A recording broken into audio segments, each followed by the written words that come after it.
अगर गौर करें तो हम पाएंगे कि भगवान श्री कृष्ण का पूरा जीवन मैनेजमेंट की प्रयोगशाला जैसा है। कुरुक्षेत्र में दो सेनाओं के बीच खड़े होकर भारी तनाव के समय उन्होंने अर्जुन को जो ज्ञान दिया वह दुनिया में श्रेष्ठतम है। गीता का जन्म हुआ युद्ध के मैदान में, दो सेनाओं के बीच।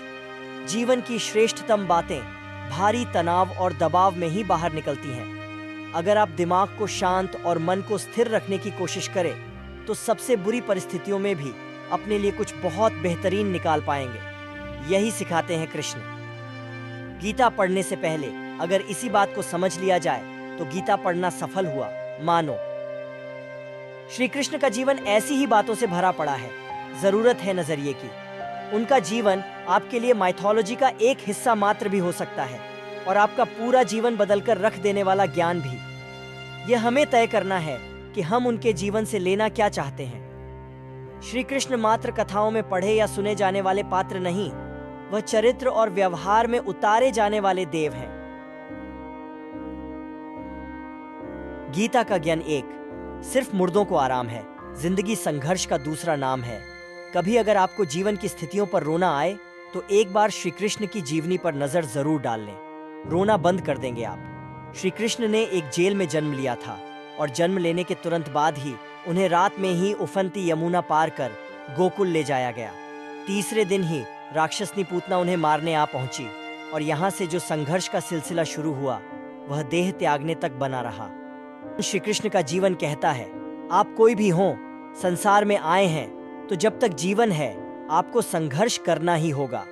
वे चाहे श्री कृष्ण हो या पुरुषोत्तम श्री राम, मानव अवतार लेकर परमात्मा भी सांसारिक चुनौतियों से बच नहीं पाए।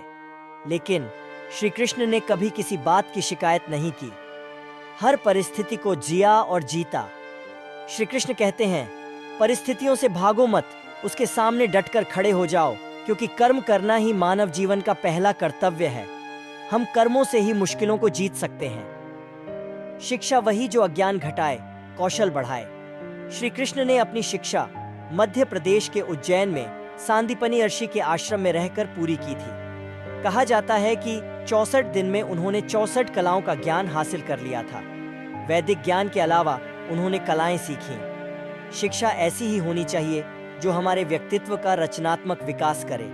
संगीत, नृत्य, युद्ध सहित 64 कलाएं कृष्ण के व्यक्तित्व का हिस्सा बनी। अगर आप विद्यार्थी हैं तो खुद को सिर्फ किताबी ज्ञान तक सीमित ना रखें, अपने कौशल पर ध्यान दें, हरफन मौला बने। अगर आपके बच्चे स्कूल में पढ़ते हैं तो उन्हें अपने व्यक्तित्व को कौशल समृद्ध करने को प्रोत्साहित करें। उनमें कोरा ज्ञान ना भरें। उनकी पढ़ाई ऐसी हो कि उनकी रचनात्मकता को नए आयाम मिले। 3. गीता तीसरी सीख है, प्रेम बचा रहेगा। शेष रिश्तों में करें निवेश। कृष्ण ने जीवन भर कभी उन लोगों का साथ नहीं छोड़ा जिनको मन से अपना माना।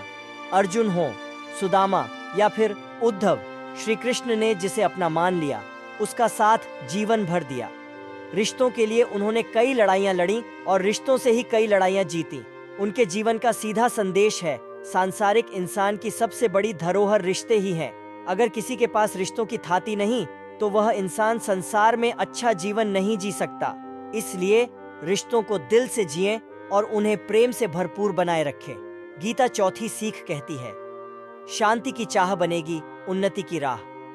श्री कृष्ण ने महाभारत का युद्ध होने से पहले शांति के लिए पांडवों और कौरवों के बीच मध्यस्थता की।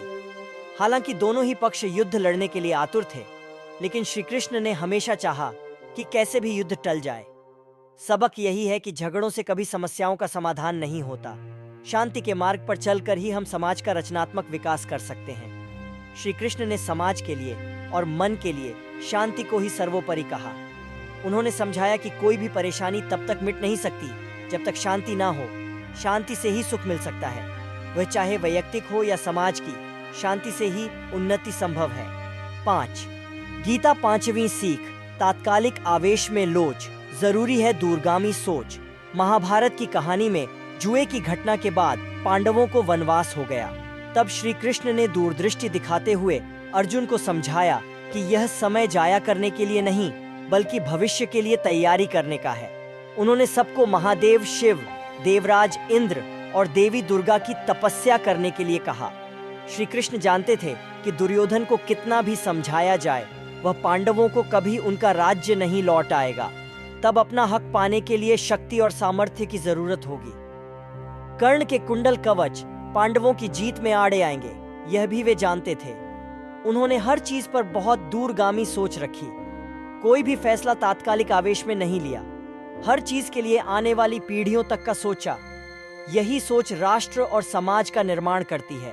गीता सीख नंबर 6। मन की शांति रहे चिर, दिमाग रहे स्थिर। श्री कृष्ण को क्रोध दिलाने वाली, उन्हें अशांत करने वाली घटनाएं बार बार हुईं। शिशुपाल पांडवों के राजसूय यज्ञ में कृष्ण को अपशब्द पर अपशब्द कहता रहा। छोटा भाई था, लेकिन उसने मर्यादाएं तोड़ दी। पूरी सभा चकित थी, कुछ क्रोधित भी थे, लेकिन श्री कृष्ण शांत रहे, मुस्कुराते रहे। शांतिदूत बनकर गए तो दुर्योधन ने खूब अपमान किया। कृष्ण शांत रहे। अगर हमारा दिमाग स्थिर है, मन शांत है, तभी हम सही फैसले ले पाते हैं। आवेश में हमेशा हादसे ही होते हैं।